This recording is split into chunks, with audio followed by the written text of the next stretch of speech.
ముందుగా అందరికీ నమస్కారం. నా పేరు కే గీతా సంజన. నేను కిజీ పాఠశాల నందు 9వ తరగతి చదువుతున్నాను. ప్రస్తుతం మన సమాజంలో జరుగుతున్నది బెదిరించడం, భయపెట్టడం, మోసం చేయడం, లక్షలు కొట్టేయడం. ఈ మాట వినంగానే మీకు ఈరోజు నేను చెప్పబోయే అంశం ఏంటో అర్థమై ఉంటుంది. ఈరోజు నేను చెప్పబోయే అంశం పేరు సైబర్ క్రైమ్. ముందుగా సైబర్ క్రైమ్ అనగా ఎలక్ట్రిక్ మార్గాలను ఉపయోగించి వ్యక్తులు, సంస్థలు లేదా ఆస్తికి హాని కలిగించే ఏదైనా చట్ట విరుద్ధమైన కార్యకలాపాన్ని సైబర్ నేరం అని అంటారు. సైబర్ నేరం యొక్క ప్రతికూలతలు అనగా నష్టాలు. ముందుగా మాల్వేర్, సున్నితమైన సమాచారాన్ని సేకరించడం లేదా వ్యక్తిగత ఫైల్ యొక్క యాక్సెస్ను బ్లాక్ చేసి వాటిని హానికరమైన ఫైళ్ళలాగా మారుస్తారు. తర్వాత డేటా ఉల్లంఘనలు, కంప్యూటర్ సిస్టమ్లు, ఇంటర్నెట్ లేదా డేటాపై అనాధికార ప్రాప్యత.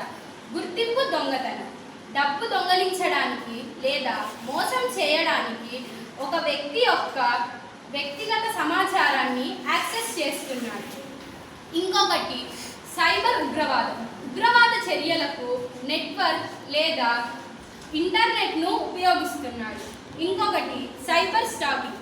భయం మరియు మానసిక క్షోభను వ్యాప్తి చేయడానికి ఆన్లైన్లో ఒక వ్యక్తిని ఎంచుకొని భయపెట్టడం లేదా బెదిరించడం చేస్తున్నారు. ఇవి అన్నీ సైబర్ క్రైమ్లలో ముఖ్యమైనవి. సైబర్ క్రైమ్లపై ప్రభుత్వం చర్యలు. మన దేశంలో ఎన్నో సైబర్ క్రైమ్లను సమన్వయంగా ఎదుర్కోవడానికి మన ప్రభుత్వం ఎన్నో చట్టాలను ఏర్పరిచింది. అందులో ముఖ్యమైనవి 1877లో ఇండియన్ ఎవిడెన్స్ చట్టం, 2008లో ఐటీ చట్టం, 2013లో జాతీయ సైబర్ భద్రతా విధానం మరియు కంపెనీల చట్టం, 2023లో డిజిటల్ పర్సనల్ డేటా ప్రొటెక్షన్ యాక్ట్ను ఏర్పరిచింది. ఇవే కాకుండా ఇంకా ఎన్నో చట్టాలను మన భారత ప్రభుత్వం అమలులోకి తీసుకువచ్చింది. సైబర్ నేరాల బారిన పడకుండా ప్రజలు తీసుకోవాల్సిన జాగ్రత్తలు. స్పందించే ముందు సమాచారాన్ని ధృవీకరించుకోండి. అనుమానాస్పద లింకులను క్లిక్ చేయకండి. నగదు లావాదేవీలను బ్యాంకుల ద్వారా నిర్ధారించుకోండి. అనుమానాస్పద నెంబర్లు లేదా కాల్లపై రిపోర్ట్ చేయండి. కేవైసీని వ్యక్తిగతంగా అప్డేట్ చేసుకోండి. వ్యక్తిగత లేదా బ్యాంక్ వివరాలను ఎవరితోనూ పంచుకోవద్దు.